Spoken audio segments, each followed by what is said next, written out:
हिंदू धार्मिक मान्यताओं में आपको चार धामों की यात्रा शब्द कई बार सुनने में आया होगा।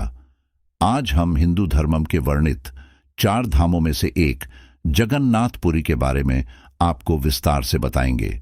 जगन्नाथ मंदिर उड़ीसा राज्य के एक स्थान पुरी में स्थित हैं।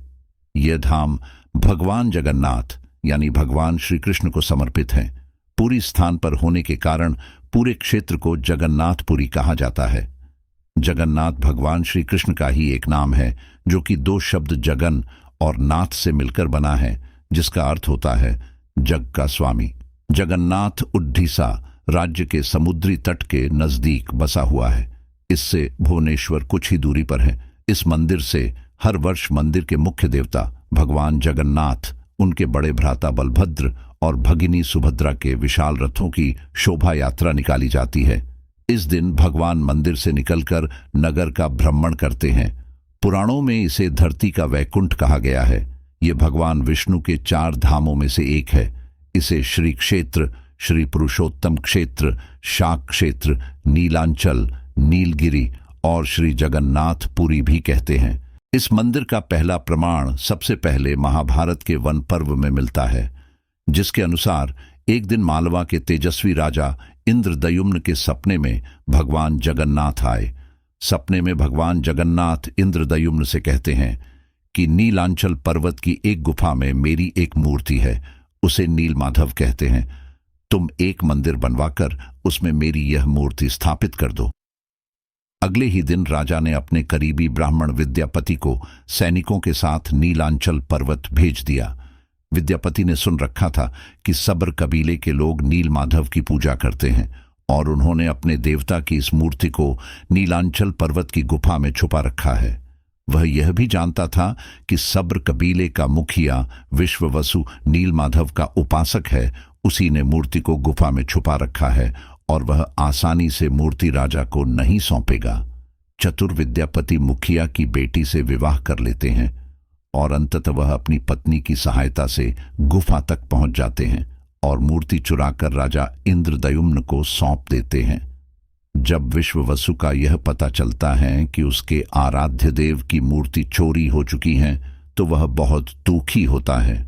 अपने परम भक्त को दुखी देख भगवान भी दुखी हो गए और मूर्ति के रूप में वापस गुफा में लौट आए, लेकिन साथ ही राज इंद्रदयुम्न से वादा किया कि वो एक दिन उनके पास जरूर लौटेंगे, बशर्ते कि वो एक दिन उनके लिए विशाल मंदिर बनवा दे।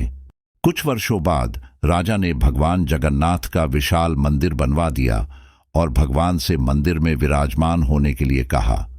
भगवान ने कहा कि तुम मेरी मूर्ति बनाने के लिए समुद्र में तैर रहा पेड़ का बड़ा टुकड़ा उठाकर लाओ, जो कि द्वारिका से समुद्र में तैरकर पुरी आ रहा है। राजा के सेवकों ने भी उस पेड़ के टुकड़े को तो ढूंढ लिया, लेकिन सब लोग मिलकर भी उस पेड़ को नहीं उठा पाए। तब राजा को समझ आ गया कि इस समस्या में नीलमाधव के अनन्य भक्त सब्बर कबीले के मुखिया विश्ववसु की सहायता लेना पड़ेगी। सब उस वक्त हैरान रह गए जब विश्ववसु अकेले भारी भरकम लकड़ी को उठाकर मंदिर तक ले आए।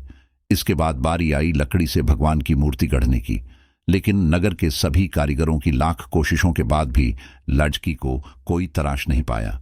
इसके बाद एक बुरे कारीगर के वेश में भगवान विश्वकर्मा प्रकट हुए और राजा के समक्ष आकर कहा, वह मूर्ति बना तो सकते हैं, लेकिन उनकी एक शर्त है। उन्होंने अपनी शर्त रखी कि 21 दिवस तक वह मूर्ति बनाने का कार्य करेंगे। मूर्ति बनाने के दौरान उनके समीप कोई भी नहीं होना चाहिए। राजा ने भी यह शर्त मान ली। इसके बाद बंद कमरे से लोगों को आरी, छैनी, हथौड़ी की आवाजें आती रहीं। इसी बीच राजा की पत्नी गुंडिचा भी बंद कमरे के निकट पहुंची, लेकिन गुंडिचा को कोई भी आवाज नहीं सुनाई दी। गुंडिचा का यह आशंका हुई कि क्या कारीगर मर तो नहीं गया। रानी ने यह वृतांत राजा को सुनाया। अंदर से कोई आवाज सुनाई नहीं दे रही थी, तो राजा को भी ऐसा ही लगा। सभी शर्तों और चेतावनियों को दरकिनार करते हुए राजा ने कमरे का दरवाजा खोलने का आदेश दिया। जैसे ही कमरे का द्वार खोला गया, वहां कोई मौजूद नहीं था। वहीं से 3 अधूरी मूर्तियां पड़ी मिली। भगवान नीलमाधव और उनके भाई के छोटे छोटे हाथ बने थे, लेकिन उनकी टांगें नहीं, जबकि सुभद्रा के हाथ पांव बनाए ही नहीं गए थे। राजा समझ गए वह बूढ़ा आदमी अब कभी नहीं आएगा। राजा ने भगवान की इच्छा मानकर इन्हीं अधूरी मूर्तियों को स्थापित कर दिया। तब से लेकर आज तक तीनों भाई बहन इसी रूप में जगन्नाथ मंदिर में विराजमान हैं। ऐसे ही और इंटरेस्टिंग स्टोरी के लिए वीडियो को लाइक और चैनल को सब्सक्राइब करें। मिलते हैं जल्द ही एक नए वीडियो में। तब तक के लिए धन्यवाद। जय जय श्री जगन्नाथ भगवान।